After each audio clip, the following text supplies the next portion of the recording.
പത്മദലാക്ഷൻ, പനങ്ങാട്ട് രാഘവന്റെയും ദേവിയുടെയും മൂത്ത മകൻ. അടിമുടി കലാകാരനും കോഴിക്കോട്ടുകാരനുമായ അദ്ദേഹത്തിന് ഒരു 17-ാം വയസ്സൊക്കെ ആയപ്പോൾ അതികലശലായ നാടകക്കമ്പ. അന്നു മുതൽ സദസ്സിൽ നിന്നും നാടകത്തിന്റെ അണിയറകളിലെ ഉത്സാഹ കമ്മിറ്റികളിൽ നിന്നും പത്മദലാക്ഷന് അരങ്ങിലേക്ക് പ്രമോഷനായി.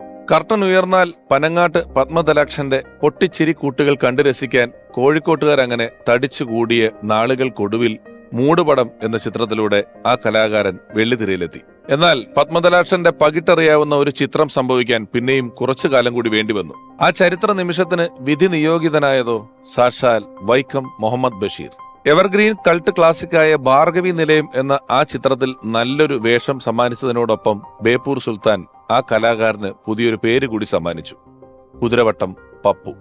1500ഓളം ചിത്രങ്ങളിലൂടെ നമ്മളെ പൊട്ടിച്ചിരിപ്പിച്ച് ഇടയ്ക്കിടയ്ക്ക് നമ്മുടെ കണ്ണു നനയിച്ച ആ കലാകാരൻ, അദ്ദേഹത്തിന്റെ ഓർമ്മയിൽ എന്നും കുതിരവട്ടം പപ്പു. പാവാട വേണം, മേലാട വേണം, പഞ്ചാരപ്പനങ്കിലിക്ക്. അഹന്തയുടെ മോന്തായത്തിൽ മമ്പുകാരുമായി കുന്തി കുന്തി നടക്കുന്ന നീ എന്റെ പെരുമാറ്റത്തിൽ എന്തെങ്കിലും പന്തികളുണ്ടോന്ന് ഒന്ന് നോക്കിക്കേ. ബ്രിട്ടീഷുകാരന്റെ അടിയിൽ ചവിട്ടും കൊണ്ട് പ്രാണനെടുത്തപ്പോഴും ഞാൻ കരഞ്ഞിട്ടില്ല. പക്ഷേ വിരലടയാളം മതിയോ, കയ്യൊപ്പ് വേണ്ടേ? എന്റെ സ്വന്തം ജീപ്പിന് എന്റെ സ്വന്തം പേര്.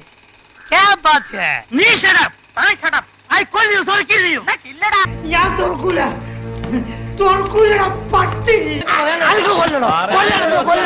തന്റെ അച്ഛന്റെ പേരെന്താ? കുര്യാക്കോസ് വേണോ? കഴിഞ്ഞ പ്രാവശ്യം ഞാൻ ഇവിടെ വന്നു പോകുമ്പോഴേ ഞാൻ കാക്കയോട് പ്രത്യേകം പറഞ്ഞു ഏൽപ്പിച്ചിരുന്നു ഞാൻ ഇന്ന ഡേറ്റിന് വരുന്നു. തുടങ്ങി കളിയാക്കാൻ. ആരത്?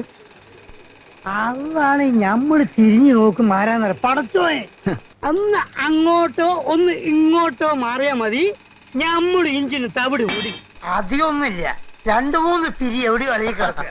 താനാരാണെന്ന് തനിക്കറിയാമേലെങ്കിൽ താൻ എന്നോട് ചോദിക്ക്, താൻ ആരാണെന്ന്. നമ്മളെ മോള് വിചാരിച്ച പോലെ ഒന്നല്ലല്ലോ നമ്മുടെ മോള്. ഓർമ്മയിലെന്നും കുതിരവട്ടം പപ്പു എന്ന ഈ ലക്കത്തിൽ നമ്മളോടൊപ്പം ചേരുന്ന ആദ്യത്തെ അതിഥി മികച്ച ഒരു അഭിനേതാവാണ്, നിർമ്മാതാവാണ്. നിരവധി സിനിമകളിൽ നമ്മളെ ചിരിപ്പിച്ച, കരയിച്ച, ഒരുപാട് ചിത്രങ്ങളിലൂടെ നമുക്ക് പ്രിയപ്പെട്ട, വ്യക്തിപരമായി എനിക്ക് ഞാൻ സംവിധാനം ചെയ്ത ആദ്യത്തെ ചിത്രത്തിന്റെ നിർമ്മാതാവ് കൂടിയാണ് അദ്ദേഹം. ഒരുപക്ഷെ കുതിരവട്ടം പപ്പു ചേട്ടന്റെ കാര്യങ്ങൾ നമ്മൾ പറയുമ്പോൾ മലയാളികൾക്ക് ഏറ്റവും കൂടുതൽ ഓർമ്മ വരുന്ന സീനുകളിൽ ഒന്ന് താമരശ്ശേരി ചുരം എന്ന സീനാണ്. ആ സീനിൽ അദ്ദേഹത്തോടൊപ്പം ഉണ്ടായിരുന്ന അഭിനേതാവാണ്. സ്നേഹപൂർവ്വം സ്വാഗതം ചെയ്യുന്നു പ്രിയപ്പെട്ട മണിയമ്പിള്ള രാജു ചേട്ടൻ.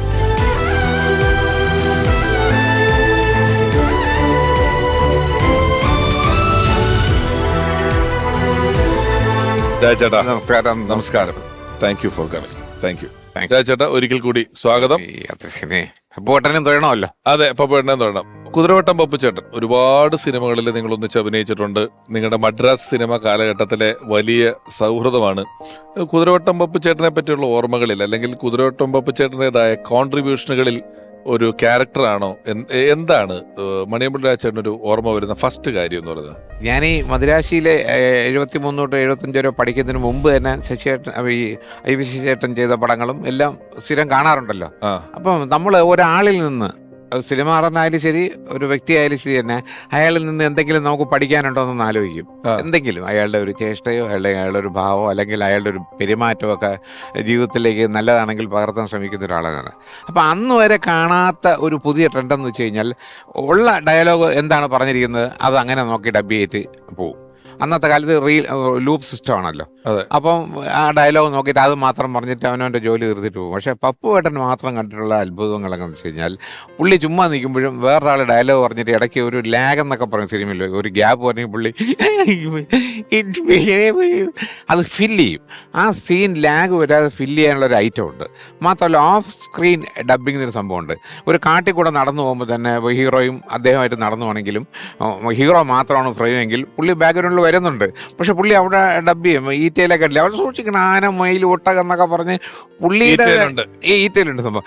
എല്ലാ കാര്യങ്ങളുണ്ട്. അപ്പോൾ ആ ഇടയ്ക്ക് ഇറങ്ങുന്ന എല്ലാ സിനിമകളിലും നമ്മൾ പപ്പുവേട്ടനെ കൂടുതൽ വായിച്ചെന്നിട്ട് പുള്ളി ചുമ്മാതിരിക്കത്തില്ല. ഒരു ഓഫ് സ്ക്രീൻ ഡബിംഗ് പുള്ളി ഔട്ട് പോയാലും പോണ വഴിക്ക് ഒരു 2 ഡയലോഗ് പറഞ്ഞുകൊണ്ട് അങ്ങ് പോകണം. അതെ, ഓഫ് സ്ക്രീൻ ഡബിംഗ് എന്ന് പറഞ്ഞാൽ ഇപ്പൊ അദ്ദേഹത്തിന് ലിപ്പില്ല, അല്ലെങ്കിൽ അയാൾ പുറംതിരിഞ്ഞ് നിൽക്കുന്ന സ്ഥലമാണ്, അല്ലെങ്കിൽ ഫ്രെയിമിലില്ല എന്നൊക്കെ പറയുന്ന ഒരു സാഹചര്യത്തിൽ ഡബ് ചെയ്ത് വേണമെങ്കിൽ ഇങ്ങനെ പറയാം, നമ്മുടെ മലയാള സിനിമയിൽ ഒരു ഓഫ് സ്ക്രീൻ ഡബിങ്ങിന്റെ ഉപജ്ഞാതാവ് എന്ന് പറയുന്നത്. ഇപ്പോഴും ഞാൻ ചില സിനിമകളിലൊക്കെ അഭിനയിക്കുമ്പോഴത്തേക്കും നമ്മുടെ സീനിലെ ഡയലോഗ് പറഞ്ഞിട്ടില്ല. അപ്പം ഡയറക്ടർ പറയണ്ട്, രാജുചേട്ടൻ ഇങ്ങനെ തിരിഞ്ഞു നിൽക്കുകയല്ലേ, ആ സമയത്ത് മറ്റേ ഡയലോഗ് പറഞ്ഞാൽ നന്നായിരിക്കും, ഒന്ന് മൂളിയാൽ നന്നായിരിക്കും. അതുപോലെ ഔട്ട് പോവുകയില്ലേ, ഔട്ട് പോകുമ്പോഴേ ഇവന് വകതിരിവുണ്ട്, ഒരു പ്രാന്താണെന്ന് തോന്നുന്നു, ഔട്ട് ഫ്രെയിമിൽ പറഞ്ഞേക്ക് അതൊക്കെ തുടക്കം കുറിച്ച ആള് പപ്പുചേട്ടനാണ്. ഓക്കെ രാജേട്ടാ, നമുക്ക് ഇനിയും കുതിരോട്ടം പപ്പു എന്ന അനശ്വരനായ നടന്റെ ഒരുപാട് ഓർമ്മകൾ പങ്കുവെക്കേണ്ടതായിട്ടുണ്ട്. ഇരിക്കുന്നു.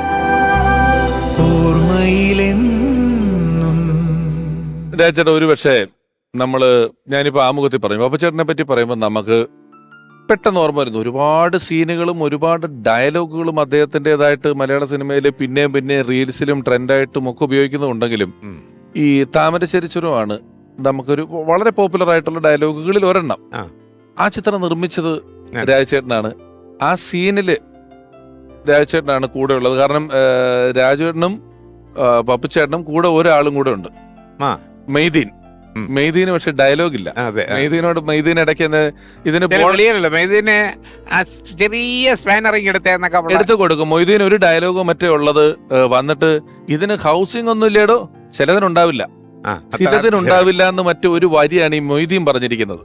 ബാക്കി അതിന്റെ അത്ഭുതവും ആ കൂടെ നടക്കുന്നതും ഭയങ്കരം തന്നെ ഒക്കെ. അപ്പൊ ആ സീനിന്റെ ഒരു ഷൂട്ടിംഗ് അനുഭവങ്ങളും ഓർമ്മകളൊക്കെ ഒന്ന് ആദ്യം പറയൂ പപ്പുവേട്ടനെ പറ്റി പറയുന്നതിന് മുമ്പ്. ഞാൻ പറഞ്ഞ ഈ വെള്ളാനകളുടെ നാട് എന്നുള്ള ഒരു സിനിമ ഉണ്ടാകുന്നതന്നെ ഈ 28-ാം തീയതി ഷൂട്ടിംഗ് തുടങ്ങുന്നു, നമ്മളെല്ലാവർക്കും അഡ്വാൻസ് കൊടുക്കുന്നു, കോഴിക്കോട് മഹാറാണി ചെല്ലുന്നു. 27-ാം തീയതി രാത്രി ആയപ്പോഴത്തേക്കും പ്രിയം പറയുന്നു, ഈ പടം നടക്കൂല. അയ്യോ, ഞാൻ ചെവിരിലൊക്കെ ഒന്ന് താങ്ങി. കഥ ശരിയല്ല കേട്ടിട്ട് ഞാനും ശ്രീനിവാസൻ കൊണ്ട് ഡിസ്കസ് ചെയ്തിട്ട്, അതുകൊണ്ട് നമുക്കൊരു 5 ദിവസം ഇരുന്ന് ഒരു പുതിയ കഥ ഉണ്ടാക്കാം. ഞാൻ പറഞ്ഞു, ബാലങ്കനാർ ചേട്ടനൊക്കെ വന്നു, കോസ്റ്റ്യൂമൊക്കെ തെച്ചു, അവരെയൊക്കെ പറഞ്ഞു വിട്. ഞാൻ എല്ലാവരും പറഞ്ഞു വിട്ടിട്ട് തളർന്നു, നീ മാത്രം അങ്ങോട്ട് വരരുത്, നിനക്ക് ഇടയ്ക്കിടയ്ക്ക് അഭിപ്രായം പറച്ചിലുണ്ട്, അത് വേണ്ട, ഞങ്ങളിതിന് മാത്രം, ഞാനും ശ്രീനിവാസനും മാത്രം ഇരിക്കട്ടെ എന്ന് പറഞ്ഞിട്ട് അവരവിടെ ഇരിക്കുന്നു. ഞാൻ അവിടെ ഇരിക്കുന്നുണ്ട്. ബാലങ്കനാർ ചേട്ടൻ വന്നു സംസാരിച്ച് ഞാൻ വിളിക്കാമെന്ന് പറയുന്നു. അപ്പം ജൂബിലി യൂണിറ്റുകാരൻ വരുന്നു. ഞങ്ങൾ ആദ്യമായിട്ട് വാങ്ങിച്ച ഒരു വണ്ടിയാണ്, ഐശ്വര്യമായിട്ടുള്ളൊരു വണ്ടിയാണിത്. ഒരു ഷൂട്ടിങ്ങിന് വന്നിട്ട് നടക്കാതെ പോകുന്നൊരു വിഷമമുണ്ട്. ഞാൻ പറഞ്ഞു, 1-ാം തീയതി തുടങ്ങും, നിങ്ങൾക്ക് അതുവരെ നിൽക്കാമെങ്കിൽ നിൽക്കൂ, നമുക്ക് തുടങ്ങുന്നുണ്ട്. അങ്ങനെ 1-ാം തീയതി അന്ന് ഷൂട്ടിംഗ് തുടങ്ങിയാണ്. അതാണ് വെള്ളാനകളുടെ നാടെന്ന്. ഈ 5 ദിവസം കൊണ്ട് ഉണ്ടാക്കിയ പടം 5 ദിവസം കൊണ്ട് ഉണ്ടാക്കുന്നതാണ്. അതുകൊണ്ട് അവിടെ ഒന്നും അല്ല അതിൻ്റെ ട്രാജഡി. 5 ദിവസം കൊണ്ട് ഉണ്ടാക്കിയിട്ട് 1-ാം തീയതി ഷൂട്ടിംഗ് തുടങ്ങുന്നു. 2-ാം തീയതി 3-ാം തീയതി ആയപ്പോഴത്തേക്കും ശ്രീനിവാസൻ വീട്ടിലോട്ട് പോകുന്ന വഴിക്ക്, വടകര അടുത്തല്ലേ, അങ്ങ് കൂത്തുപറമ്പ് പോകുന്ന വഴിക്ക് വണ്ടി ആക്സിഡൻ്റ് ആയെന്ന് പറഞ്ഞു. അങ്ങനെ ഞാൻ വണ്ടി എടുത്ത് പോവുകയാണ്. അന്ന് അംബാസഡർക്കാരാണ്. ഇങ്ങനെ ഓടി പോകുമ്പം വടകര അടുത്ത് ഈ അംബാസഡർക്കാർ റോഡിൻ്റെ സൈഡിൽ കിടക്കുന്നു. ഇതിൻ്റെ ഫ്രണ്ട് സീറ്റും ബാക്ക് സീറ്റും വേറെ റോഡിൽ കിടക്കുന്നു. ഞാൻ വെച്ച് ഇത് തകർന്ന് തരിപ്പണമായിരിക്കുമല്ലോ എന്ന് പറഞ്ഞു. എന്തോ ഭാഗ്യത്തിന് കുഴപ്പമില്ല, ശ്രീനിവാസൻ സാറ് കോഴിക്കോട് ഹോസ്പിറ്റലുണ്ടെന്ന് പറഞ്ഞു. ഞാൻ ഹോസ്പിറ്റലിൽ ചെന്നപ്പോൾ ഡിസ്ചാർജ് ചെയ്തു, വീട്ടിൽ പോയി. ഹോട്ടലിലുണ്ടെന്ന് പറഞ്ഞു. ഹോട്ടലിൽ ചെല്ലുമ്പോൾ ഒരു 3 സ്റ്റിച്ചുണ്ട് ഇവിടെ, കയ്യിലൊരു ചെറിയ പോറിൽ. ദൈവാധീനം രക്ഷപ്പെട്ടു. രാജു പേടിക്കൊന്നും വേണ്ട, നമ്മുടെ പരിപാടികളൊക്കെ നടക്കുന്നുണ്ട്. പിറ്റേ ദിവസം രാവിലെ എനിക്കൊരു കത്താണ്. ഷൂട്ട് ചെയ്യാനുള്ള സീൻ ഞാൻ കൊടുത്തിട്ടുണ്ട്. സത്യനന്ദിക്കാട്ടിൻ്റെ പൊന്മുട്ടയിടുന്ന തട്ടാൻ, അന്ന് ആ പേര് മാറ്റണം എന്ന് പറഞ്ഞിട്ട് പൊന്മുട്ടയിടുന്ന താറാവെന്നാക്കി. അതിൽ അഭിനയിക്കാനായിട്ട് എനിക്ക് പോകാതിരിക്കാൻ പറ്റില്ല. ഞാൻ അങ്ങോട്ട് പോകുന്നു, ഇവിടുത്തെ സീനുകൾ ഞാൻ എത്തിച്ചു കൊള്ളാം. ഞാൻ പ്രിയൻ്റെ അടുത്ത് വന്ന് ഞാൻ പറഞ്ഞു, പ്രിയ കയ്യും കാലും തള്ളരുന്നു, നീ ചുമ്മാ ഇടാ, നമ്മുടെ ഇല്ല പേന, കുഴപ്പമൊന്നുമില്ല, ഇതൊക്കെ കാര്യങ്ങളൊക്കെ നടക്കുന്നു. സീൻ തുടങ്ങുന്നു. ഒരു ലോറിയൊക്കെ മഹാറാണിയുടെ മുമ്പ് നിൽക്കുന്നു. മണിയമ്പിള്ള രാജു സാർ ഇവിടെയാണ് താമസിക്കുന്നത്. ഗുരുവായിരുന്നു ഒരു കവർ തന്നു വിട്ടിട്ടുണ്ട് ശ്രീനിവാസൻ സാറ്. 2 സീൻ. KPS എഴുതി ചേച്ചി വരുന്നു. ഞാൻ അവിടെ നിന്ന് വരെയാണ് സീനിൽ അഭിനയിക്കാൻ. ഒരു 2 സീൻ ശ്രീനിവാസൻ തന്നയിച്ചിട്ടുണ്ട്. പിന്നെ രാത്രി കാലങ്ങളിൽ ഗോപാലകൃഷ്ണൻ അവിടുന്ന് ഫോൺ ചെയ്ത് ഫോണിൽ കൂടെ, അന്ന് മൊബൈലില്ല, ഫോൺ പറഞ്ഞു. അങ്ങനെയാണ് സീൻ എഴുതുന്നത്. 20-ാമത്തെ ദിവസമാണ് ഈ പറഞ്ഞ മാതിരി ശ്രീനിവാസൻ എത്തുന്നത്. പാക്കപ്പാണ് അന്ന് പടം. 20th ഡേ പടം പാക്കപ്പ് ആണ് വിത്തൗട്ട് സ്ക്രിപ്റ്റ്. 5 ദിവസം കൊണ്ട് എടുത്ത് അത് തന്നെ പലപ്പോഴായിട്ട് പലതായി കൊടുത്തുവിടുന്ന സ്ക്രിപ്റ്റ് 20 ദിവസം പാക്കപ്പ്. അതാണ് വെള്ളാനുള്ള നാട്. വെള്ളാനുള്ള നാട് പാക്കപ്പിന്റെ തലേ ദിവസമാണ് പുള്ളി വന്നത്. പുള്ളിക്ക് ഒരു ഫുൾ നൈറ്റും ഡേ ഉള്ളൂ. ആ ദിവസമൊക്കെ റാഗ് ചെയ്ത് മോഹൻലാൽ കൊന്നു ശ്രീനിവാസനെ. ഞാൻ തന്നെ ഇരിക്കണതൊക്കെ പറഞ്ഞിട്ട് കളിയാക്കി തൊലച്ചടുക്കി ഏറ്റൊക്കെ വിട്ട സംഭവം. പപ്പുവേട്ടൻ്റെ കാര്യം ചോദിച്ചല്ലോ, ഒരുപാട് രസകരമായ സംഭവങ്ങളുണ്ട്. ഞാൻ തന്നെ നിർമ്മിച്ച പടത്തിൽ വരുമ്പോൾ പപ്പുവേട്ടനായിട്ട് അപ്പം ക്ലോസ് ആയി കഴിഞ്ഞു. എല്ലാവരുമായിട്ടും ക്ലോസ് ആണ്, എല്ലാവരുമായിട്ടും എപ്പോഴും ചിരിച്ചേ പറയുള്ളൂ. അങ്ങനത്തെ ഒരാളാണ് സംഭവം. എല്ലാവർക്കും ഇഷ്ടപ്പെടുന്നൊരു നേച്ചറാണ് പുള്ളിയുടെ. അപ്പോൾ ഈ പർട്ടിക്കുലർ സീൻ നമ്മുടെ താമരശ്ശേരി ചുരം ഇന്നും ഹിറ്റാണ്, കാര്യങ്ങളൊക്കെ ഉണ്ട്. അപ്പം ആ സീൻ എടുക്കാൻ നേരത്ത് എന്തോ ഒരു പുള്ളിക്ക് ചെറിയ മൂഡ് ഔട്ടാണോ അതോ എന്തെങ്കിലും അസുഖം ഉള്ളിലുണ്ടായിട്ട് വെളിയിൽ പറയാത്താണോ എന്നറിയില്ല. ആ ടേക്ക് 13 ടേക്ക് എടുത്ത്. 13 ടേക്ക് അപ്പോഴത്തേക്കും പുള്ളി അഭിനയിക്കുന്ന സമയത്ത് നമ്മുടെ താമരശ്ശേരി ചുരം എന്ന് പറഞ്ഞു വന്നു. അങ്ങനെ നോക്കി നോക്കിയിട്ട് അവസാനം 13 ടേക്ക് അപ്പോഴത്തേക്കും പ്രിയദർശൻ പറഞ്ഞു, ഒരു കാര്യം പറയാം. പപ്പുവേട്ടൻ എന്ത് പറ്റി പപ്പുവേട്ടൻ ഒന്ന് ഇളകി ചെയ്യും. പപ്പുവേട്ടൻ എല്ലാ സിനിമയും ഇളകി ചെയ്യില്ലേ? നമ്മുടെ താമരശ്ശേരി ചുരം എന്ന് പറഞ്ഞാൽ ആൾക്ക് തിരിച്ചു നമ്മുടെ താമരശ്ശേരി ചുരം എന്ന് ആക്ഷൻ കാണിച്ച് ചെയ്യും. പ്രിയദർശി ഈ ആക്ഷൻ കാണിച്ചു. ഞാൻ ഞെട്ടിപ്പോയി. പ്രിയനിൽ ഇങ്ങനൊരു സംഭവം ഉണ്ട്. അപ്പോൾ ടേക്ക് വരുമ്പോഴത്തേക്കും ഈ പറഞ്ഞ മാതിരി നമ്മുടെ താമരശ്ശേരി ചുരം എന്ന് പറഞ്ഞ പുള്ളി പറയുന്നു, ഓടുന്നു. ആ സീൻ ഗംഭീരമായിട്ടുണ്ട്. ഇപ്പോഴും അതിനെക്കുറിച്ച് പറയാറില്ലേ താമരശ്ശേരി? അതിനെക്കുറിച്ച് ഇപ്പോഴും പറയുക. ഒരു പക്ഷേ നമ്മളിപ്പോൾ പ്രിയൻ സാറിൻ്റെ കാര്യം പറയുമ്പം ആദ്യകാലത്ത് മുഴുവൻ ഐ വി ശശി സാറിൻ്റെ എല്ലാ പടങ്ങളിലും പപ്പുവേട്ടനുണ്ട്. ഒരുമിക്ക പടങ്ങളിലും നല്ല നല്ല വേഷങ്ങളുണ്ട്. ഒരുപക്ഷെ പാവാട വേണം മേലാട വേണം പോലെ ഒരു പാട്ട് സീനിൽ അഭിനയിക്കുകയാണ്. ഇതൊക്കെ കഴിഞ്ഞ് പിന്നീട് പ്രിയദർശൻ സാറിന്റെ പടങ്ങളിൽ ഇദ്ദേഹം ചെയ്തിരിക്കുന്ന വേഷങ്ങൾ ഒരു രക്ഷയില്ല. എത്രയോ പടങ്ങൾ. ഇപ്പം മിന്നാരത്തിലെ അധ്യാപകൻ വളരെ കുറച്ച് സീനുകൾ. തുറക്കൂല്ലടാ പാട്ടി എന്ന് പറയുന്ന ആ ക്യാരക്ടർ. തേന്മാവൻ കൊമ്പത്തിലെ താൻ ആരാണെന്ന് തനിക്കറിയാമെങ്കിൽ താൻ എന്നോട് ചോദിക്കും താൻ എന്റെ ആ സാധനം. ഇനി പൂച്ചക്കൊരു മൂക്കുത്തി എന്ന് പറയുന്ന പടത്തിലെ ഈ പറഞ്ഞ മിഥുനത്തിലെ പലിശക്ക് കൊടുക്കുന്ന ആള് വന്നിട്ട് എപ്പോഴും പലിശ. അങ്ങനെ മഴ പെയ്യുന്നു മത്തളം കൊട്ടുന്നൂല് രാജചേട്ടനല്ലേ കോമക്കുറുപ്പ് അസിസ്റ്റന്റ്. അതായത് അദ്ദേഹത്തിന് പറയാൻ ബുദ്ധിമുട്ടുണ്ട്. എന്തോ ഇങ്ങനെ പറഞ്ഞു വരുമ്പോ സൈഡിൽ നിന്ന് ചേട്ടൻ പറയുമ്പോ ഈ ചന്ദ്രയിലെ 100 ചോദിക്കുമ്പം പേര് പറയുമ്പോ ചോദിക്കുന്നത് കാലുവിരലും കൈവിരലും കൊണ്ടിട്ടുന്ന കണക്ക് പിള്ളയായിട്ടുള്ള ക്യാരക്ടർ. ഈ അദ്ദേഹത്തിന്റെ സിനിമകളിൽ എന്തോരം സിനിമകളിലാണ് പപ്പുച്ചേട്ടൻ അഴിഞ്ഞ അടിയെന്ന് പറഞ്ഞാല് നമ്മൾ ഈ കലാകാരൻ അഴിഞ്ഞാടുക എന്ന് പറയുന്ന രീതിയിൽ ഒരു ഫ്രീഡം കൊടുത്തിട്ട് പ്രിയദർശൻ പറയാറുണ്ട്.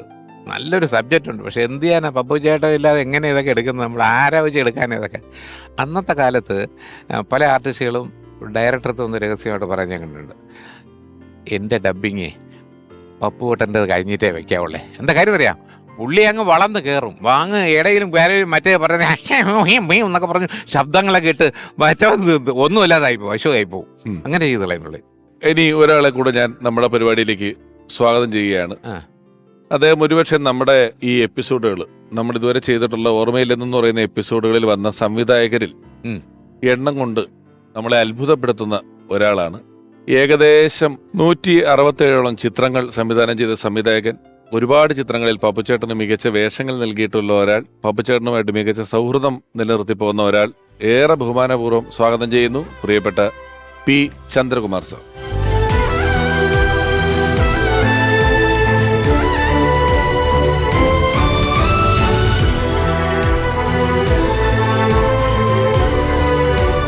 നമ്മൾ തമ്മിൽ പരിചയമില്ല, നേരിട്ട് കണ്ടിട്ടില്ല എന്ന് മാത്രമേ ഉള്ളൂ. ഇത് കാണാൻ വേണ്ടി ഈ പരിപാടി ചെയ്യുന്നത്. Very good, thank you. ഞങ്ങൾ പറയേണ്ട ആവശ്യമില്ല, ഞങ്ങൾ ഒരു കുടുംബമാണ്.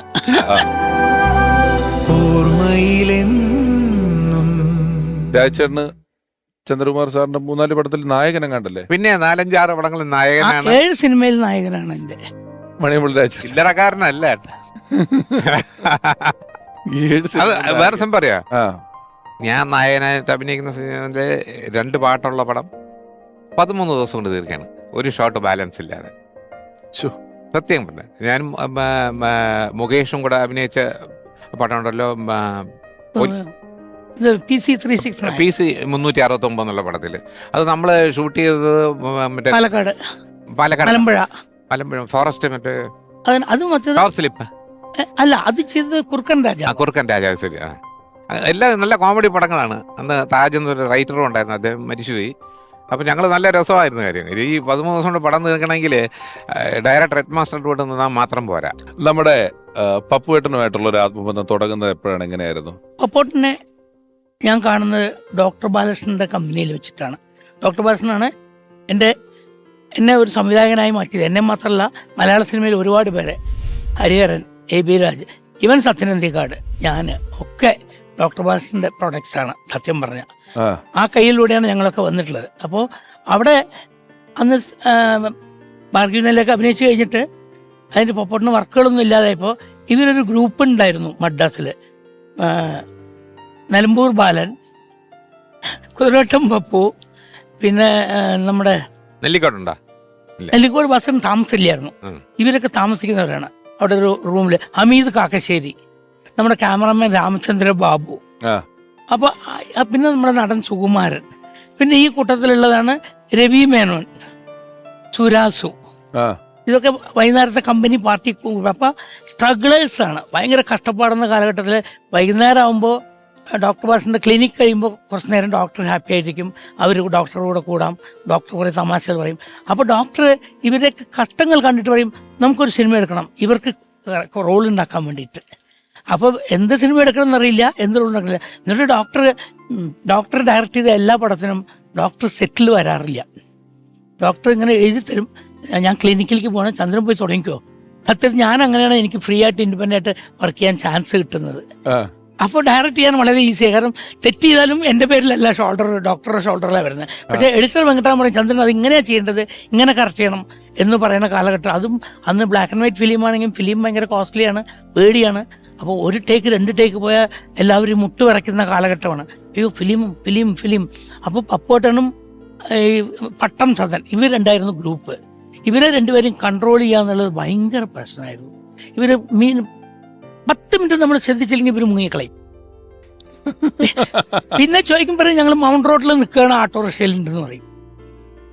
ഈ എന്താ പറയുക, പട്ടം സാധന മ്യൂസീഷ്യൻ ആയതുകൊണ്ടും അദ്ദേഹം പല എഫക്ട്സ് ഒക്കെ ഉണ്ടാക്കുന്നുണ്ട്, ഒരുപാട് കോണ്ടാക്ട്സ് ഉണ്ട്. പുള്ളി 1 മിനിറ്റിൽ വരാതെ കൊണ്ട് അവിടെ ഒരു ശബ്ദം കൊടുക്കാൻ പോകുമ്പോൾ നീ കൂടി വന്നു പപ്പനും കൂട്ടിയിട്ട് പോകും. പിന്നെ കുറേ കഴിയുമ്പോൾ അവിടുന്ന് പിടിച്ചുകൊണ്ടിരണം. പട്ടം സാറിൻ്റെ കൂടെ കയറിയാൽ പിന്നെ പട്ടം തന്നെയാണ്. അപ്പോൾ ഇത് കൺട്രോൾ ചെയ്യാൻ ഞങ്ങളെ ഏൽപ്പിക്കും. അപ്പോൾ എനിക്കിപ്പോഴും അപ്പം അങ്ങനെ വർക്ക് ചെയ്തുകൊണ്ടിരിക്കുമ്പോഴാണ് JC ഡയറക്റ്റ് ചെയ്യുന്ന ഒരു ചന്ദനച്ചോല പറഞ്ഞ സിനിമ, അത് പീരുമായിട്ടുള്ള ഷൂട്ടിങ്. ആ ഒരു സംഭവമാണ് എപ്പോഴും മറക്കാൻ പറ്റാതെ തോന്നിയിട്ടുള്ളത്. വെച്ചാൽ അവിടെ വന്നപ്പോൾ വണ്ടിപ്പെരിയാർ താമസിക്കാൻ ഒരു ഹോട്ടൽ താമസിച്ചു. പപ്പുവേട്ടനും ഈ പട്ടം സാധനം ഒരു റൂമിലാണ് താമസിക്കുന്നത്. അപ്പോൾ ഒരു കമ്പനിയായി, ഭയങ്കര കമ്പനി. നിലമ്പൂർ ബാലനും ഉണ്ട് കൂടെ. സംഭവിച്ചപ്പോൾ വൈകുന്നേരം ആ ഓണർക്ക് ഭയങ്കര ഇഷ്ടപ്പെട്ട് ഇവരെയൊക്കെ കൊണ്ട് വീട്ടിൽ കൊണ്ട് ഫുഡ് കൊടുക്കുകയൊക്കെ വന്നപ്പോൾ ഓണറുടെ ഓഫീസ് ക്യാബിനിൽ നോക്കിയപ്പോൾ ഒരു സ്റ്റോക്ക് ഇരിക്കണം. ഉടനെ പപ്പുവേട്ടനും പട്ടം സാധനം നായാട്ടിന് പോയേ പറ്റൂ.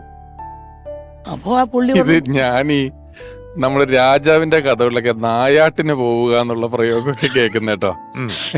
ഇതാദ്യമായിട്ട് ഒരാള് സിപ്പായി ഈ കഴിഞ്ഞ 50 വർഷത്തിനിടയിൽ ഒരാള് നായാട്ടിന് പോവുക എന്നുള്ള പറയൂ. നായാട്ടിന് പോയേ പറ്റൂ. അവസാനം അയാളത്തെ സമ്മതിച്ചു. അങ്ങനെ രാത്രി ഒരു 9 മണി 10 മണിയായപ്പോൾ അവര് അത്യാവശ്യം മദ്യപിച്ചിട്ടൊക്കെ ഉണ്ട്. അപ്പോൾ മൂട് വന്നു, തോക്കെടുത്ത് രണ്ടുപേരും കൂടി ഇറങ്ങുകയാണ്. അപ്പം കൂടുതലൊന്നും പോകരുത്, ഇവിടെ അടുത്തെവിടെയെങ്കിലൊക്കെ എന്തെങ്കിലും കിട്ടും, മുയലൊക്കെ കിട്ടും പറഞ്ഞു. ശരി പറഞ്ഞു. രണ്ടുപേരും കൂടെ ഇറങ്ങിയപ്പോൾ ഒരു ഭാഗ്യത്തിന് ഇറങ്ങി ഹോട്ടലിൻ്റെ പുറത്തെത്തുമ്പോൾ തന്നെ 2 നല്ല തിളങ്ങുന്ന കണ്ണുകൾ കാണുന്നു. ഇവർ നോക്കി ഒരു വലിയൊരു മുയൽ. അപ്പോൾ ഇവർ എയിം ചെയ്തപ്പോൾ പപ്പോട്ടിന് കൈ വിറയ്ക്കുന്നു. പട്ടം സാധനം സഹായിച്ചു പിടിക്കാൻ. അങ്ങനെ 2 പേരും കൂടി പിടിച്ചിട്ട് തോക്കുകൊണ്ട് വെടിവെച്ചു. കറക്റ്റ് ഉന്നം ആ മുയൽ ചത്തു വീണു. ഇവർ പോയി നോക്കിയപ്പോൾ ഒരു 2-3 കിലോ ഉണ്ട്. ഭയങ്കര ഭാഗ്യം. മേടിച്ചൊന്ന് റെസ്റ്റോറൻറ്റിൽ വരുമ്പോൾ റെസ്റ്റോറൻറ്റൊക്കെ പൂട്ടി.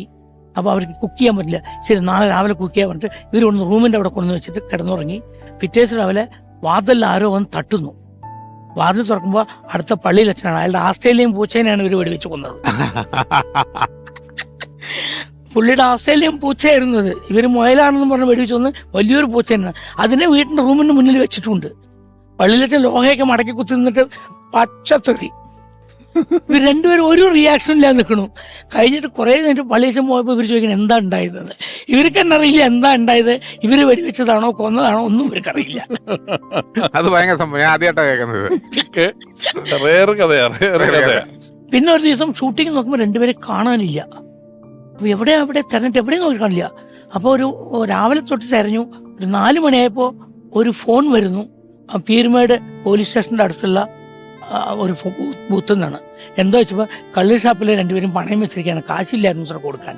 അതുകൊണ്ട് അടിച്ച് ഫിറ്റായിട്ട് കാശില്ല, ഞങ്ങൾ എന്താ വേണ്ടിച്ച് ചെയ്തോളാൻ പറഞ്ഞു സാറേ. ഇവരെവിടേക്കാണ് പറഞ്ഞേക്കേണ്ടതെന്ന് അറിയില്ല, എന്താ ചെയ്യേണ്ടതെന്ന് അറിയില്ല, അവിടെ പിടിച്ച് ഇരുത്തിയിരിക്കുകയാണ്. പിന്നെ ഞങ്ങൾ പോയി കൂട്ടിയിട്ട് വന്നു. പിന്നെ തൊട്ട് ഞങ്ങൾ റൂമിൽ പൂട്ടിയിടാൻ തുടങ്ങി.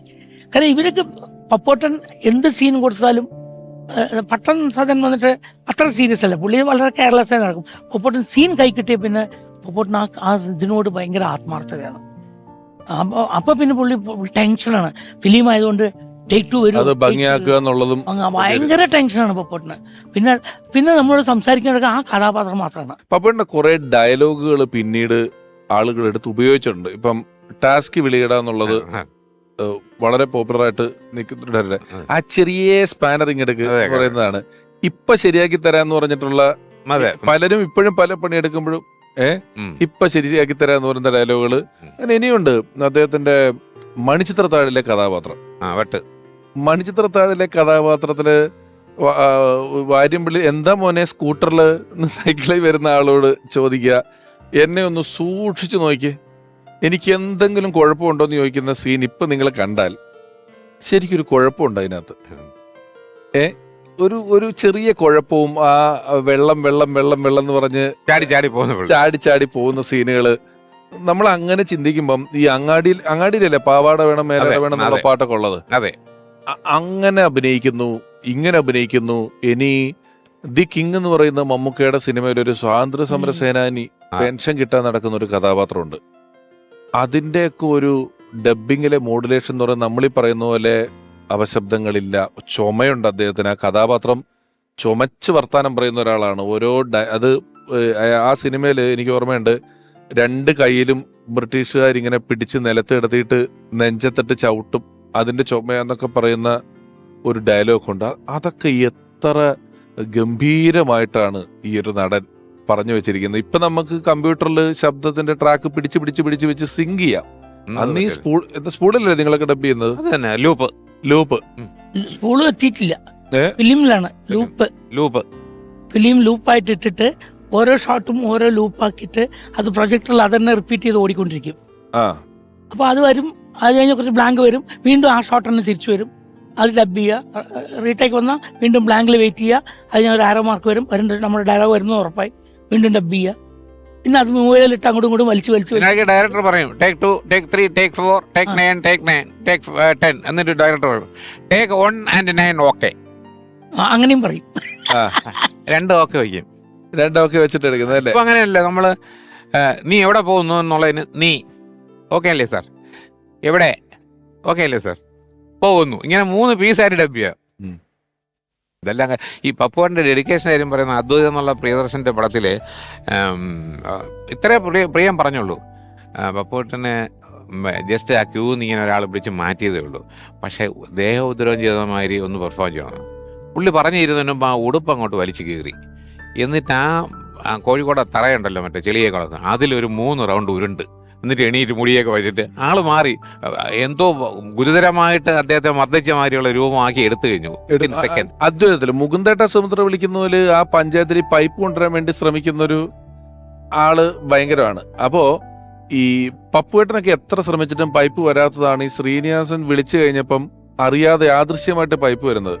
അപ്പൊ ഇവര് ഫോൺ വിളിച്ചിട്ട് അതെങ്കിൽ കൊടുത്തുവിട്, എന്താ പൈപ്പ് നീ ഇറക്കണം എന്നൊക്കെ പുള്ളി മന്ത്രിയുടെ ഓഫീസിൽ വിളിക്കുമല്ലോ. ശ്രീനേട്ടൻ പോയി കഴിഞ്ഞിട്ട് ആ ഫോണിന്റെ അടുത്തിരുന്നിട്ട് പുള്ളിക്കൊരു സംശയമുണ്ട്, ഇത് ശരിയായതാണോ അല്ലയോ എന്ന് പറയുന്നത്. അങ്ങനത്തെ ചില കുഞ്ഞു സാധനങ്ങൾ ഇടുന്നതില് എന്തായാലും എന്നിട്ട് ഇവിടെ കത്ത് എഴുതിക്കുമല്ലോ എല്ലാരെയും കൊണ്ട്. ആ പടത്തില് കത്ത് എഴുതിക്കുന്ന സീൻ കഴിഞ്ഞ് കഴിഞ്ഞിട്ട് പപ്പുചേട്ടനാണോ എഴുതിയെന്ന് നോക്കുമ്പം എല്ലാരും എഴുതി നോക്കുമ്പം പുള്ളിയുടെ കൈയക്ഷരം അല്ല. അപ്പൊ വേണുചേട്ടൻ പറയും അല്ല എന്ന് പറയുമ്പോ പുള്ളി അവിടെ എല്ലാവരും ഈ നേരസ്ഥനൊന്ന് പോയിക്കോട്ടെ, ഈ നേരസ്ഥനൊന്ന് പോയിക്കോട്ടെ എന്ന് പറഞ്ഞിട്ട് പോത്. ഇങ്ങനെ നമ്മൾ ആലോചിക്കും എന്തോരോ പടങ്ങളാണ്. എത്ര പടത്തിൽ ഏകദേശം പപ്പുചേട്ടൻ ഉണ്ടാവും? പപ്പുചേട്ടൻ ഒരു 35-40 സിനിമയിലുണ്ടാവും. 40 സിനിമയില് പപ്പുചേട്ടൻ അഭിനയിച്ചിട്ടുണ്ടായിരുന്നു. കാരണം പപ്പുചേട്ടൻ പിന്നെ ഒരു ഇതുള്ളത്, അന്നത്തെ പല നമ്മളാരും ഇത് പറയല്ല, തിരക്കഥാകൃത്തുകൾ പലപ്പോഴും ഹാസ്യം ഉണ്ടാക്കലാണ് അവർക്ക് ഏറ്റവും ബുദ്ധിമുട്ടായിട്ടുള്ള കാര്യം.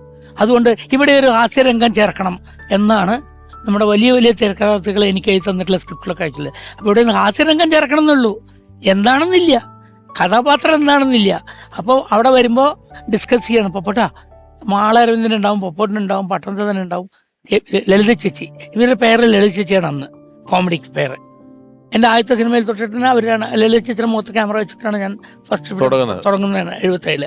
അപ്പോൾ എന്നിട്ട് അവിടെ ഡിസ്കസ് ചെയ്യണം, എന്ത് ചെയ്യാം, മോനെ ചന്ദ്ര എങ്ങനെ ചെയ്യട്ടാ, ലളിത ചേച്ചി ചോദിക്കും. അപ്പം പപ്പോട്ട വന്നിട്ട് ഞാൻ ഇങ്ങനെ ചെയ്യടാ.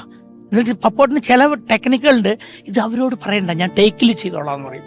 കാരണം അവരെക്കാൾ നന്നായി ചെയ്യാൻ വേണ്ടിയിട്ട് ടേക്കിൽ ചെയ്യും. എനിക്കിപ്പോഴും ഓർമ്മയുണ്ട്, ഒരു പ്രാവശ്യം അങ്ങനെ ടേക്കിൽ ചെയ്തപ്പോൾ ബാസി ചേട്ടന് ദേഷ്യം വന്നു.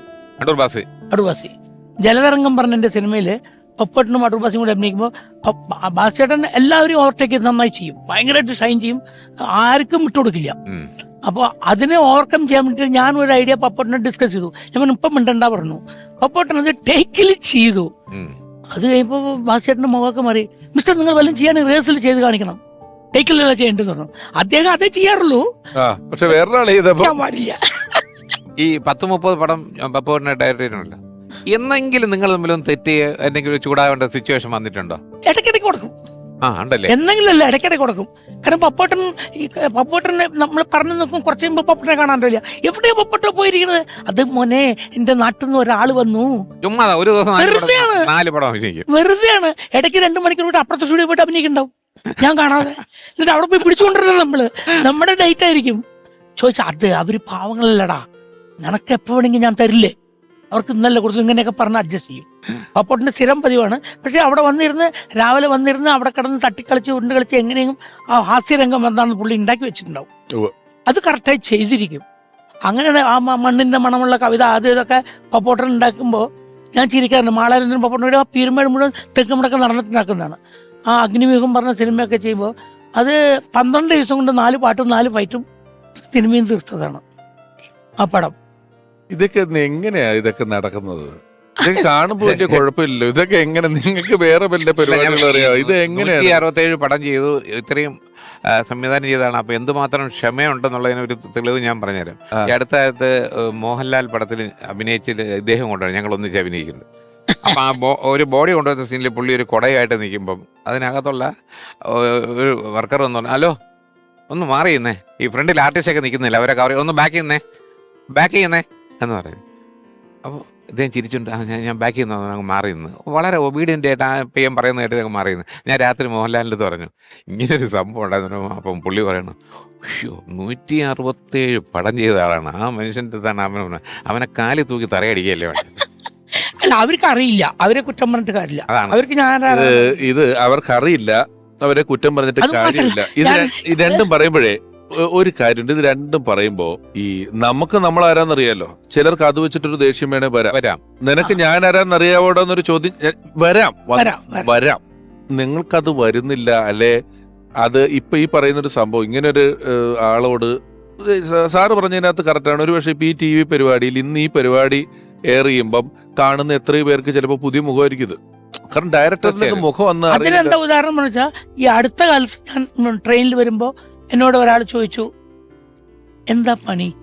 ഞാൻ പറഞ്ഞു, ഞാൻ സിനിമയിൽ ഇങ്ങനെ ചെറിയ ജോലിയൊക്കെ ചെയ്യണു. എന്തോ ചോദിച്ചു? ഞാൻ ഒരു ഡയറക്ടറാണ്. ഡയറക്ടറോ? എന്താ പേര്? പറഞ്ഞു, ചന്ദ്രകുമാർ. പണ്ടൊരു ചന്ദ്രകുമാർ ഉണ്ടായിരുന്നില്ല, അയാളിപ്പോൾ ജീവിച്ചിരിപ്പുണ്ടോ? ഞാൻ പറഞ്ഞു, അയാളൊക്കെ തട്ടിപ്പോയിട്ട് കാലം കുറയാണ്. അല്ലാതെ ഇപ്പൊ ഞാനാണ് അതൊന്ന് പ്രൂവ് ചന്ദ്രകുമാർ, പുതിയ ചന്ദ്രകുമാർ പോയി. അല്ലാതെ ഞാൻ അതിപ്പോ പറഞ്ഞ് അവരെ തെളിയിച്ചിട്ട് കാര്യമൊന്നുമില്ല. കാരണം അവര് നോക്കുമ്പോ പ്രേംനസീറിന്റെയും മധുവിന്റെയും ഒക്കെ കാലഘട്ടത്തിൽ ഉണ്ടായിരുന്ന ചന്ദ്രകുമാറാണ്. അപ്പൊ ഏതാണ്ട് ഒരു 1995 ഇയേഴ്സ് എനിക്കും കാണണം. അതാണ് അവർ ധരിക്കുന്നത്. അപ്പൊ പിന്നെ ഞാൻ അവരെ ബോധ്യപ്പെടുത്തുന്നത്. വളരെ ചെറുപ്പത്തില് സിനിമ തുടങ്ങി അല്ലേ? ഞാൻ 19 വയസ്സിൽ ഡയറക്ടറായി. 14 വയസ്സിൽ ഉമ്മാച്ചു പറഞ്ഞ സിനിമയിൽ P. ഭാസ്കരന്റെ കൂടെ അസിസ്റ്റന്റായിട്ട് കയറുകയാണ്. അന്ന് ജീവിതത്തിൽ കണ്ടുമുട്ടിയതാണ് മധുസാറിനെയാണ് ആദ്യമായി കണ്ട നടൻ. പിന്നെ മധുസാറായിട്ട് ജീവിതത്തിൽ ഒരുപാട് പടങ്ങൾ ചെയ്തു. മധുസാർ ഉമാ സ്റ്റുഡിയോന്റെ ഒരുപാട് പടങ്ങൾ ഡയറക്റ്റ് ചെയ്തു. നമുക്ക് ചില സമയത്തൊക്കെ നമ്മൾ എന്തിനാ ഈ പരിപാടി ചെയ്യുന്നത്, നമ്മൾ എല്ലാ കാര്യത്തിനും എന്താണ് എന്ന് ചോദിക്കുമല്ലോ. അതിന്റെ കാര്യകാരണങ്ങൾ ആലോചിക്കുമ്പോൾ ഒരുപക്ഷെ ഇതൊക്കെ എനിക്ക് വളരെ ഒരു സന്തോഷം തരുന്ന നിമിഷങ്ങളാണ്. ഒന്ന് ആദ്യം ഞാൻ പറഞ്ഞ് കൺക്ലൂഡ് ചെയ്യാത്തത്, ഇങ്ങനെ ഒരാൾ മാറിക്കാൻ പറയുമ്പം നിങ്ങളുടെ ഒരു ലൈഫ് എക്സ്പീരിയൻസിൽ നിന്നുണ്ടാകുന്ന ഒരു അനുഭവം കൊണ്ടാണ് ദേഷ്യം വരാതിരിക്കുക. അല്ലെങ്കിൽ അവന്റെ അറിവുകേടാണെന്ന ബോധ്യം നമുക്കുണ്ടാകുക എന്ന് പറയുന്നൊരു സ്ഥലമുണ്ടല്ലോ, അതൊരു വലിയ കാര്യമാണ്. അതെല്ലാരും ഇത് കാണുന്നത് കണ്ട് പഠിക്കേണ്ടതാണ്. ഇപ്പൊ തന്നെ ഈ 167 പടം ചെയ്യുന്നത് കേരളത്തിൽ ഒരുപാട് പേർക്ക് അറിയില്ല. ഇതൊരു പുതിയ ഇൻഫർമേഷൻ ആണ്. ഈ അവസരത്തിൽ ഞാൻ ഒരാളെ കൂടെ പപ്പുവേട്ടന്റെ ഓർമ്മകളിലേക്ക് ഞാൻ സ്വാഗതം ചെയ്യുകയാണ്. പല ഹെഡിങ്ങുകൾക്ക് പറ്റിയ ഒരാളാണ് അദ്ദേഹം. എഴുത്തുകാരനാണ്, സംവിധായകനാണ്, ഗാനരചയിതാവാണ്. അങ്ങനെ നമുക്ക് പല മേഖലകളിൽ അദ്ദേഹത്തെ സിനിമയിൽ കൊണ്ട് പ്രതിഷ്ഠിക്കാൻ പറ്റിയൊരു സകലകലാ വല്ലഭനാണ്. ഒരുപാട് സൂപ്പർ ഹിറ്റുകൾ മലയാളിക്ക് സമ്മാനിച്ചിട്ടുള്ള ഒരു മഹാപ്രതിഭയാണ്. സ്നേഹപൂർവ്വം സ്വാഗതം ചെയ്യുന്നു പ്രിയപ്പെട്ട ബാലു കുര്യത്ത് സാർ.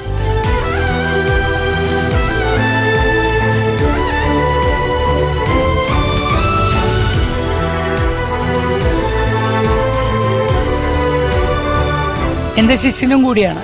ഓ,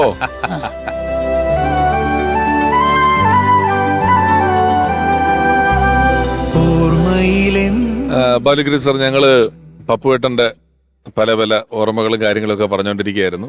ഒരുപാട് സിനിമകളിൽ പപ്പുവേട്ടനായിട്ട് വർക്ക് ചെയ്തിട്ടുണ്ട്. പപ്പുവേട്ടന്റെ നല്ല സുഹൃത്താണ്. പപ്പുവേട്ടന്റെ നല്ല ഓർമ്മകൾ എന്തെല്ലാമാണ്? ആദ്യം പപ്പുവേട്ടനെ ശരിക്കും ഞാൻ ആദ്യമായി കാണുന്നത്, ഞാൻ അസിസ്റ്റന്റ് ഡയറക്ടറായി ആകാൻ വേണ്ടി കോളേജിൽ നിന്ന് മധ്യവേനൽ അവധി സമയം വരുമ്പോഴെല്ലാം ഞാൻ മദ്രാസിലേക്ക് പോകും. അന്ന് ബിച്ചു തിരുമല അവിടെ ഉണ്ടായിരുന്നു. അത് ബന്ധുവല്ലേ? എൻ്റെ അമ്മാവൻ്റെ മകൻ. അപ്പോൾ അവിടെ ചെന്നിട്ട് ഈ എല്ലാ ഡയറക്ടേഴ്സിനും, എന്തിന് തെലുങ്ക് ഡയറക്ടേഴ്സിന് വരെ ഞാൻ പോയി കണ്ടിട്ടുണ്ട് ഒരു ചാൻസിന് വേണ്ടിയിട്ട്. എക്സെപ്റ്റ് ശ്രീകുമാരൻ തമ്പി സാറിൻ്റെ അടുത്ത് മാത്രം പോയിട്ടില്ല. പോയിട്ട് കാര്യമില്ല എന്നൊരാളിൻ്റെ അടുത്ത് പറഞ്ഞു, പോണ്ടെന്ന് പറഞ്ഞു, പേടിപ്പിച്ചുകൊണ്ടാണ് പോകാത്തത്. അദ്ദേഹം ഒരു നല്ല മനുഷ്യനാണ്. അങ്ങനെ എല്ലായിടത്തും പോയി. തിരുവനന്തപുരത്ത് മധുസാറിൻ്റെ അടുത്ത് പോയി. അങ്ങനെ ഇരുന്നപ്പോഴാണ് നമ്മുടെ ഒരു സിനിമ ആദ്യമായിട്ട് സംവിധാനം ചെയ്യാൻ പോകുന്നു IV ശശിയേട്ടൻ എന്ന് പറഞ്ഞിട്ട് ബിച്ചു തിരുമലയുടെ കൂടെ തന്നെ ഞാനൊരു വീട്ടിൽ പോയി. അതായത് രാമചന്ദ്രൻ എന്നൊരു പ്രൊഡ്യൂസർ ഉണ്ടായിരുന്നു. അദ്ദേഹത്തിൻ്റെ വീട്ടിൽ ബിച്ചു തിരുമല, മുരളി മൂവീസ് രാമേന്ദ്ര ചേട്ടൻ, അതെ, രാമേന്ദ്ര ചേട്ടൻ, ബിച്ചു തിരുമല, IV ശശി, നമ്മുടെ വിപിൻ ദാസ് ക്യാമറാമാൻ, പിന്നെ music director AT Umar, Sherif ഖാ, അങ്ങനെ ഒരു എഴുത്തുകാരൻ, സ്ക്രിപ്റ്റ് റൈറ്റർ, അങ്ങനെ ഒരു സംഘം താമസിച്ച് അവിടുന്ന് അവരെല്ലാവരും മലയാളത്തിൽ പ്രമുഖരായി മാറിയിട്ടുണ്ട്. അങ്ങനെ തിരുവനന്തപുരത്ത് ഒരു സംഘം ഉണ്ടായി. സുരേഷ് കുമാർ, പിന്നെ പ്രിയദർശൻ, അശോക് കുമാർ എന്ന് പറഞ്ഞിട്ട് ഒരു സംഘം തിരുവനന്തപുരത്തും അങ്ങനെ ഉണ്ടായിട്ടുണ്ട്. അപ്പോൾ അവിടെ ഞാനൊരു ചെന്നപ്പോഴാണ് അവിടെ പപ്പുവേട്ടൻ സ്ഥിരം സന്ദർശകനാണ്. അങ്ങനെയാണ് അദ്ദേഹത്തെ ആദ്യമായിട്ട് കാണുന്നത്. എന്നെ പരിചയപ്പെടുത്തുന്നത് മ്യൂസിക് ഡയറക്ടർ ഉമ്മൊക്കെയാണ് പരിചയപ്പെടുത്തുന്നത്. അത്രേ ഉള്ളൂ. വലിയ സൗഹൃദമൊന്നും അന്നില്ല. അന്ന് ഒരു പത്രപ്രവർത്തകരും കൂടെയാണ്. ഉത്സവം സിനിമയല്ലേ? ഉത്സവം സിനിമയാണ്. കറക്റ്റ് ഉത്സവം തന്നെയാണ്. ഉത്സവ സിനിമയുടെ അന്ന് അദ്ദേഹത്തെക്കുറിച്ച് ഞാൻ ഒരു ഇൻ്റർവ്യൂ, അന്ന് വിസ്താരമായെന്ന് പറയുന്ന പ്രസിദ്ധീകരണത്തിന് വേണ്ടിയിട്ട് ഒരു ഇൻ്റർവ്യൂ എടുക്കുകയും അത് പ്രസിദ്ധീകരിക്കുകയും ഒക്കെ ചെയ്തു. അത് കഴിഞ്ഞിട്ട് ഞാൻ കാണുന്നത്, അപ്പോഴും ഞാൻ അസിസ്റ്റന്റ് ഡയറക്ടർ ആയിട്ടില്ല. അത് കഴിഞ്ഞ് ഡോക്ടർ ബാലകൃഷ്ണൻ സാറിൻ്റെ പുറകെ നടന്ന് അദ്ദേഹത്തിൻ്റെ ഒക്കെ ഒരു ഇൻ്റർവ്യൂ ഒക്കെ എടുത്ത് പബ്ലിഷ് ചെയ്ത് ഇങ്ങനെ ചായച്ചു വന്നപ്പോൾ തിരുവനന്തപുരത്ത് വച്ചൊരു സിനിമ ഷൂട്ടിങ് വന്നു.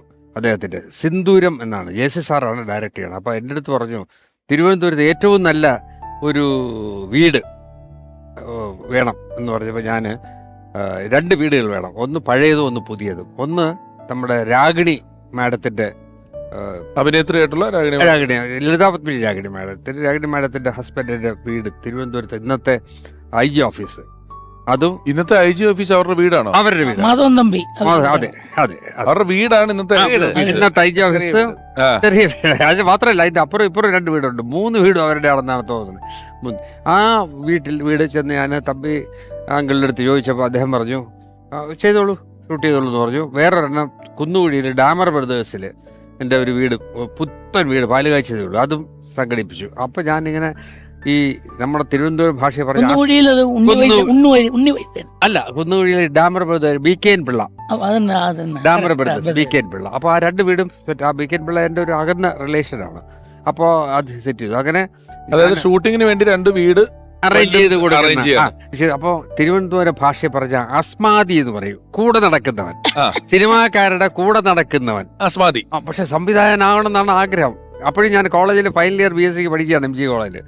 അപ്പോൾ ഞാൻ അങ്ങനെ ഇരുന്ന് അവിടെ വെച്ചിട്ടാണ് സാറിനെ പരിചയപ്പെടുന്നത് ചന്ദ്രകുമാർ സാറിനെ. ചന്ദ്രകുമാർ സാറിൻ്റെ ഒരു എനിക്കൊരു ഗ്രാറ്റിറ്റ്യൂഡ്, ഭയങ്കര ഗ്രാറ്റിറ്റ്യൂഡ് എന്ന് പറഞ്ഞാൽ ക്ലാപ്പ് എടുത്ത് തന്നത് പിന്നീട് വന്ന മധുരം തിരുമധുരം എന്നുള്ള സിനിമയിലാണ് ഞാൻ അസിസ്റ്റന്റ് ഡയറക്ടർ ആവുന്നത്. ക്ലാപ്പ് എടുത്ത് തന്നത് ഡോക്ടർ ബാലകൃഷ്ണനാണെങ്കിലും ആദ്യമായിട്ടൊരു സ്ക്രിപ്റ്റിൻ്റെ ഒരു പേജ് വായിക്കാൻ തരുന്ന അദ്ദേഹമാണ്. ഒരു മനുഷ്യൻ തരില്ല അന്നത്തെ കാലത്ത്, സ്ക്രിപ്റ്റ് കയ്യിൽ തരില്ല, അസിസ്റ്റന്റ് ഡയറക്ടേഴ്സിൻ്റെ സ്ക്രിപ്റ്റ് തരില്ല, അസിസ്റ്റന്റ് ഡയറക്ടർ എഡിറ്റിംഗിൽ കയറ്റില്ല, എല്ലാം അകറ്റി നിർത്തും. ശകല വിദ്യാഭ്യാസവും കൂടെ ഉണ്ടെന്നുണ്ടെങ്കിൽ അവൻ്റെ ജോലി പോക്കാണ്, അവനെ അടുപ്പിക്കില്ല. സാറിന് അതറിയാം. അപ്പോൾ എന്തായാലും ശരി, എനിക്ക് സ്ക്രിപ്റ്റ് എടുത്തത് അതുകൊണ്ട് ആ ഒരു എന്റെ ഗുരുവാണ്. വിദ്യാഭ്യാസ യോഗ്യത എന്നൊക്കെ കേട്ടിട്ടുണ്ട്, വിദ്യാഭ്യാസ അയോഗ്യത ആദ്യമായിട്ട് കേൾക്കുന്നത് ഇവിടെയാണ്. അപ്പൊ അവിടെ വെച്ച് ഒരു സംഘമുണ്ട്, ഡോക്ടർ ബാലകൃഷ്ണന്റെ സിനിമയിൽ അഭിനയിക്കുന്ന ഒരു സംഘം. അതിൽ ഒന്നാണ് പറവൂർ ഭരതൻ. അപ്പൊ ഭരതൻ ചേട്ടൻ വന്നില്ല. അപ്പൊ ഞാൻ ഇതിന്റെ പുറകെ ഇങ്ങനെ നടക്കുന്നുണ്ട്, അറിയാൻ പറ്റില്ല. ഒരു ദിവസമായി, 2 ദിവസമായി, 3 ദിവസമായി. അങ്ങനത്തെ പറ്റിക്ക് ഒരു ദിവസം വൈകുന്നേരം ഞങ്ങളെല്ലാവരും കൂടെ ഇരിക്കുമ്പോൾ, ഞാനുണ്ട്, കൊച്ചിൻ ഹനീഫയുണ്ട്, ഞങ്ങളെല്ലാവരും ഇരിക്കുമ്പോഴത്തേക്കും ഡോക്ടർ ബാലകൃഷ്ണൻ പറഞ്ഞു എന്ത് ചെയ്യാൻ പറ്റും. ഒരു പിള്ളച്ചേട്ടനാണ് പ്രൊഡക്ഷൻ എക്സ്, KPC പിള്ളച്ചേട്ടൻ പറഞ്ഞു എന്ത് ചെയ്യാൻ പറ്റും, പുതിയത് ആരായിരുന്നാലും ശരി തിരുവനന്തപുരത്ത് ആരെങ്കിലും കിട്ടുന്നെങ്കിൽ അത് വെച്ച് ചെയ്യാൻ പറഞ്ഞു. അപ്പോൾ ഞാൻ പറഞ്ഞു ഞാൻ കഴിഞ്ഞതിൻ്റെ അങ്ങേ ആഴ്ച ഒരു നാടകം കണ്ടു. ആ നാടകത്തിൽ ഒരു കോമഡിയനുണ്ട്, അസാധ്യമായിട്ട് അഭിനയിക്കുന്നു. പിന്നെ അതാരാണെന്ന് ചോദിച്ചു. ആരെന്ന് എനിക്കറിഞ്ഞൂടാ, മാള അരവിന്ദൻ എന്ന് പറയുന്ന ഒരു അനൗൺസ്മെന്റ് കേട്ടു. പിള്ളേ ഒരു കാര്യം ചെയ്യും, എങ്ങനെയെങ്കിലും അയാളെ അപ്പോൾ കൊള്ളാമെന്നുണ്ടെങ്കിൽ. ഉടനെ ചന്ദ്രകുമാർ സാറിൻ്റെ അടുത്ത് ചോദിച്ചു എങ്ങനെയുണ്ട്.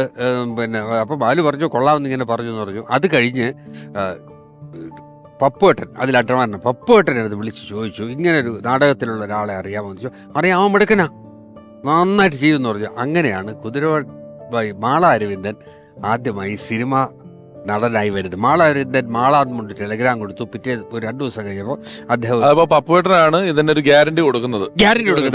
അയാള് നല്ല കലാകാരനാന്ന് പറഞ്ഞ ഒരാൾ വരാനായിട്ട് പറയുന്നത് പറഞ്ഞു. പക്ഷെ എന്നിട്ട് അദ്ദേഹം എൻ്റെ അടുത്ത് ചോദിച്ചു, ബാലു എന്റെ കഞ്ഞിയിൽ പാറ്റയിടാനാണോ ശ്രമിക്കുന്നതെന്ന് കൂടെ ചോദിച്ചു. തമാശ, അത് തമാശക്ക് ചോദിക്കുന്നത്. പക്ഷേ കാരണം തമാശക്ക് അങ്ങനെ തമാശയാണല്ലോ. അല്ലെങ്കിൽ പിന്നെ ഗ്യാരണ്ടി ചോദിക്കുമ്പോൾ ഗ്യാരണ്ടി കൊടുക്കാണ്ടിരുന്നാൽ മതി. ഗ്യാരണ്ടി കൊടുത്തു. നല്ലതാണ്, വിളിച്ചോളാൻ നല്ലതാണ്, വിളിച്ചോളാൻ പറഞ്ഞു. അങ്ങനെ വന്നു അദ്ദേഹം.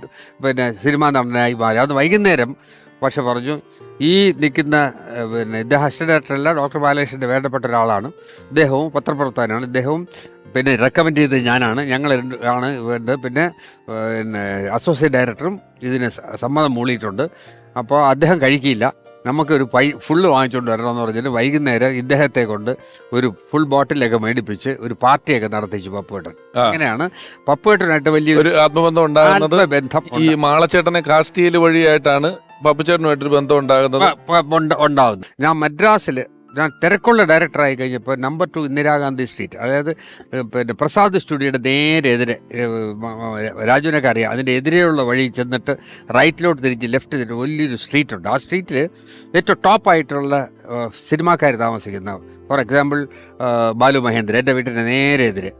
എൻ്റെ വീട്ടിൻ്റെ താഴെ ഒരു ആർട്ടിസ്റ്റാണ് താമസിക്കുന്നത്, അതിൻ്റെ അപ്പുറത്ത് ഭാനുപ്രിയ, അതിൻ്റെ അപ്പുറത്ത് പിന്നെ വേറൊരു ആർട്ടിസ്റ്റ്, നേരെ എതിരെ നമ്മുടെ ഈ മ്യൂസിക് ഡയറക്ടർ ചിദംബരനാഥ് സാറ്, അദ്ദേഹത്തിൻ്റെ മകൻ രാജാമണി, അതിൻ്റെ അപ്പുറത്ത് പപ്പുവേട്ടൻ, അതിൻ്റെ അപ്പുറത്ത് നമ്മുടെ രതീഷ്, നടൻ രതീഷ്. ഇങ്ങനെ ഒരു സംഘം താമസിക്കുന്ന ഒരു സ്ഥലത്താണ്. അപ്പോൾ അങ്ങനെ ഞങ്ങൾ ആ സ്ട്രീറ്റിലാണ് ഏറ്റവും കൂടുതൽ സോഡ ചെലവാകുന്നെന്ന് കേട്ടിട്ടുണ്ട്. ആ കാര്യം അറിയില്ല. ആ സ്ട്രീറ്റിലെ ചെലവ് അന്ന്. കുതിരവട്ടം പപ്പുച്ചേട്ടന്റെ ഓർമ്മകളുമായി നമുക്ക് വളരെ പ്രിയപ്പെട്ട മറ്റൊരാൾ. പപ്പുവേട്ടനെ പറ്റി പറയുമ്പോൾ എനിക്ക് പറയാനുള്ളത്, ഞാൻ ആദ്യമായിട്ട് ഒരു സിനിമ നിർമ്മാണവും സംവിധാനവും ഒക്കെ ആയിട്ട് വരുമ്പോൾ ഒരു മാടപ്രാവിൻ്റെ കഥ എന്ന സിനിമ എടുക്കാൻ തീരുമാനിച്ചപ്പോൾ അന്ന് കത്തിജ്വലിച്ചു നിൽക്കുന്ന ഒരു കൊമേഡിയനാണ് കുതിരവട്ടം പപ്പു എന്ന നടൻ. അങ്ങനെയാണ് ഞാൻ പപ്പുവേട്ടനെ പോയി കാണുന്നത്. പപ്പുവേട്ടന് ഞാൻ ഈ ഡബ്ബിങ് ആർട്ടിസ്റ്റ് എന്നുള്ള നിലയിലാണ് എന്നെ അറിയാവുന്നത്. ജയന് ശബ്ദം കൊടുത്തു എന്നുള്ളതൊക്കെ വെച്ചിട്ട് പപ്പുവേട്ടനെ അറിയാം. അപ്പം ഞാൻ പപ്പുവേട്ടൻ്റെ വീട്ടിൽ ചെല്ലുന്നു. ഇങ്ങനെ ചെയ്യാൻ മോനെ, വളരെ ഒരു പുതിയ സംവിധായകൻ, ഒരു പുതിയ ആൾക്ക് ആ തിരക്കിനിടയിലും അദ്ദേഹം സമയം കണ്ടെത്തിയത് എനിക്ക് തരാൻ വേണ്ടി ഒരു ഡേറ്റുമൊക്കെ സെറ്റ് ചെയ്ത് തരികയും കൃത്യമായി ആ ഡേറ്റുകൾ എത്തുകയും ഷൂട്ടിങ്ങൊക്കെ ഭംഗിയായി തീരുകയും അവസാനിപ്പിക്കുകയൊക്കെ ചെയ്തു. അങ്ങനെ ആദ്യ പടത്തിൽ തൊട്ട് പപ്പുവേട്ടൻ മിക്കവാറും ഡേറ്റുള്ള ഇതിലൊക്കെ എൻ്റെ പടത്തിൽ അഭിനയിച്ചിട്ടുണ്ട്. അതിൽ പിന്നീട് നിന്നിഷ്ടം എന്നിഷ്ടം എന്നൊരു പടത്തിൽ കുറച്ച് കൂടുതൽ റോളുണ്ടായിരുന്നു അദ്ദേഹത്തിന്. അതിലും മറ്റ് കൊമേഡിയന്മാരെല്ലാവരും ഉണ്ട്. ഇപ്പോൾ മാളയുണ്ടായിരുന്നു, ജഗതി ഉണ്ടായിരുന്നു, സുകുമാരി ചേച്ചി, അങ്ങനെ ഒരു കോമ്പിനേഷനിൽ ഇടയ്ക്ക് വരുന്ന ഒരു ക്യാരക്ടറായിട്ടാണ് ഒരു തിരിക്കുത്തുകാരൻ കുമാരൻ എന്ന് പറയുന്നൊരു കഥാപാത്രം, ഒരു ഗെയിംബ്ലിംഗ് ഒക്കെ നടത്തി പിന്നീട് നായികയുടെ ഉയർച്ച അനുസരിച്ച് വളരുന്ന ഒരു കഥാപാത്രമായിട്ടാണ്. അത് പപ്പുവേട്ടൻ വളരെ മനോഹരമായിട്ട് ചെയ്തു. മലയാള സിനിമയിൽ ഒരു കാലത്ത് എല്ലാ കൊമേഡിയന്മാരെയും കീഴടക്കിക്കൊണ്ട് ഒരു ഏകാധിപതിയെപ്പോലെ ഒറ്റയ്ക്ക് പപ്പുവേട്ടൻ ഒരു കാലഘട്ടമുണ്ടായിരുന്നു. അതായത് അന്ന് വന്നിരുന്ന അടൂർ ബാസി, ബഹദൂർ, അങ്ങനെ ഒരു വലിയൊരു താരനിരയെ നിഷ്പ്രഭമാക്കിക്കൊണ്ടാണ് അദ്ദേഹത്തിൻ്റെ വരവ് ഒരു സൂപ്പർ വരവ് തന്നെയായിരുന്നു. പക്ഷേ വളരെ എളിമയുള്ള ഒരു നടനായിരുന്നു പപ്പുവേട്ടൻ. ഈ പപ്പുവേട്ടനൊക്കെ അന്നേരം ഒരു വലിയ സൗഹൃദങ്ങളും സൽക്കാരങ്ങളും കൂടുതലായിട്ട് വെക്കുന്ന ഒരാളായിരുന്നല്ലേ? ഉണ്ടായിരുന്നോ ആ കൂട്ടത്തിലൊക്കെ? ഉണ്ടായിരുന്നു. അതിന് പ്രത്യേകിച്ച് പറയേണ്ട ഒരു കാര്യം, ഒരു ദിവസം ഞങ്ങൾ ഒരു ഫിലിമിൻ്റെ ഷൂട്ട്, അത് മോഹൻലാൽ ആദ്യമായിട്ട് ഹീറോ ആയിട്ട് അഭിനയിക്കുന്നത് എൻ്റെ സിനിമയിലാണ്. അതിൻ്റെ പടത്തിൻ്റെ പേര് നായകൻ എന്നാണ്. ഡോക്ടർ ബാലകൃഷ്ണൻ അദ്ദേഹമാണ് സ്ക്രിപ്റ്റ് എഴുതിയിട്ടുള്ളത്. അദ്ദേഹം നായകനാക്കി കാസ്റ്റ് ചെയ്ത സമയത്ത് ഡോക്ടർ ബാലകൃഷ്ണൻ സാറിനോട് ഇയാൾ വേണോ എന്ന് ചോദിച്ചിട്ടുള്ള ആൾക്കാരും ഉണ്ട്. കാരണം എന്ന് ചോദിച്ചിട്ടുള്ളവർ അവർ പിന്നെ ഒരുപാട് പടം അദ്ദേഹത്തെ ചെയ്തു, അത് വേറെ ചരിത്രം. എന്തായിരുന്നാലും ശരി, അങ്ങനെ അവിടെ താമസിക്കുമ്പോൾ ഒരു ദിവസം ഒരാൾ എൻ്റെ അടുത്തൊന്ന് പറഞ്ഞു, നാഗേഷ് വന്നിട്ടുണ്ട് ഇവിടെ. അപ്പോൾ എവിടെയാന്ന് ചോദിച്ചപ്പോൾ കുതിരവട്ടം പപ്പുവിൻ്റെ വീട്ടിലാണെന്ന് പറഞ്ഞു. അങ്ങനെയുള്ള സൗഹൃദമൊക്കെ ഉണ്ട്. അങ്ങനെ നാഗേഷ് എന്ന് പറയുമ്പോൾ തമിഴില് അത് MGR സാറ്, ശിവാജി സാറും, പിന്നെ ജമിനി ഗണേശൻ സാറിന്റെ കൂടെയൊക്കെ MGR സാറിന്റെ കൂടെയൊക്കെ അഭിനയിച്ച് തകർത്ത് സർവ്വസുന്ദരമൊക്കെ. തകർക്കല്ല, ഈക്വൽ ടു MGR റെമുനറേഷൻ വാങ്ങിച്ചിട്ടുള്ള ആളാണ്.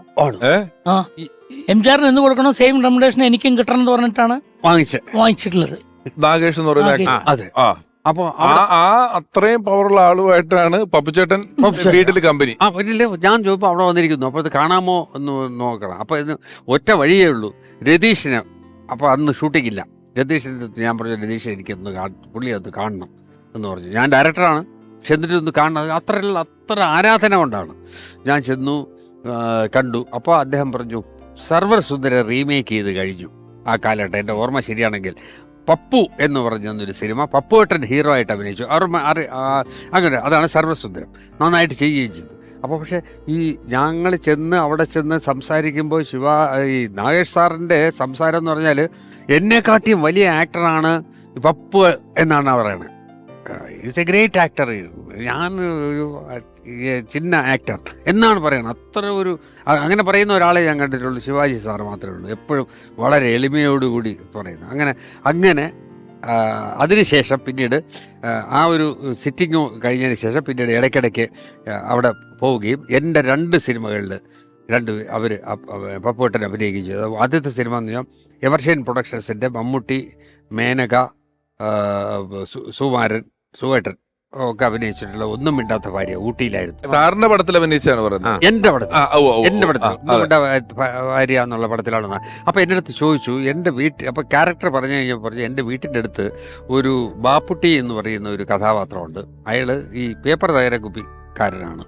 ആ ഒരു പ്രത്യേക ടൈപ്പാണ്. ആ ഒരു ക്യാരക്ടറിനെ ഞാനൊന്ന് ഇതിനകത്തോട്ട് ഇമിറ്റേറ്റ് ചെയ്തോട്ട് ചോദിച്ചു. അപ്പോൾ പറഞ്ഞ് ചോദിച്ചപ്പോഴത്തേക്ക് അങ്ങനെയാണ് അതാണ്. അപ്പോൾ അതിൽ നിന്ന് ഒരു കാര്യം മനസ്സിലായി, തൻ്റെ ജീവിതത്തിൽ കണ്ടുമുട്ടിയിട്ടുള്ള പല കഥാപാത്രങ്ങളെയും ഇദ്ദേഹത്തിനൊരു ക്യാരക്ടർ കിട്ടുമ്പോൾ അതിലേക്ക് ഇതിനെ സന്നിവേശിപ്പിച്ചുകൊണ്ട് അത് അവതരിപ്പിക്കുന്ന ഒരു ശീലം ഉണ്ടായിരുന്നു. അത് എന്തുകൊണ്ടെന്ന് പറഞ്ഞാൽ കുഞ്ഞാണ്ടി സാറ്, KT മുഹമ്മദ്, പിന്നെ നമ്മുടെ നെല്ലിക്കോട് ഭാസ്കരൻ തുടങ്ങിയിട്ടുള്ള കോഴിക്കോട്ടെ നാടക പാരമ്പര്യത്തിൽ നിന്ന് വന്നവരെല്ലാം തന്നെ മലയാള സിനിമയ്ക്ക് വളരെ വലിയ സംഭാവനയാണ് നൽകിയിട്ടുള്ളത്. ഞാൻ തിരുവനന്തപുരത്തുള്ള CA പരമേശ്വരൻ പിള്ളയും പിന്നെ കൈരിക്കര കുമാരപിള്ള അദ്ദേഹത്തെക്കുറിച്ച് എല്ലാം മാറ്റി നിർത്തിക്കൊണ്ട് പറയുകയല്ല. കേരളത്തിലെ എല്ലാ നാടക രംഗങ്ങളിൽ നിന്നും മലയാള സിനിമയ്ക്ക് ഒരുപാട് സംഭാവന ഉണ്ടായാലും ഒരു കോഴിക്കോടിൻ്റെ സംഭാവന എന്ന് പറയുന്നത് ഇല്ലേ രാജു? കറക്റ്റ് അല്ലേ?